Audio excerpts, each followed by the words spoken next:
To install a CentOS AMI, open the link which is provided in my GitHub repository and it will take you to this configure this software page. Here you will select 64-bit Amazon image AMI. Software version is 1805_01 June 13, 2018. The reason I have changed it to my local one, which is Mumbai location. Then I will click on continue to launch.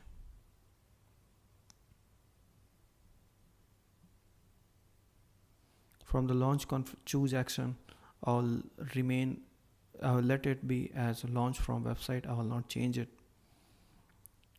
For EC2 instance type, I have to select T2 extra large, which gives me 16 GB of memory and 4 virtual cores.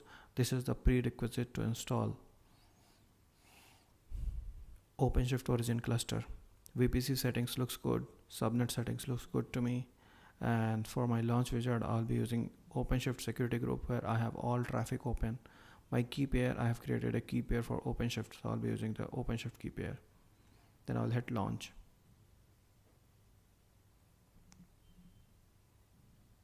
Now if I look at my EC2 instances page,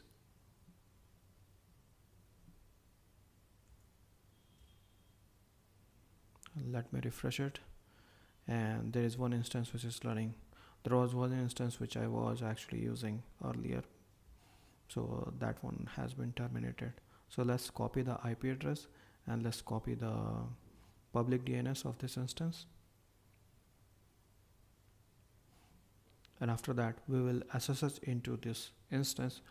I will stop the video now and wait for this instance to come up.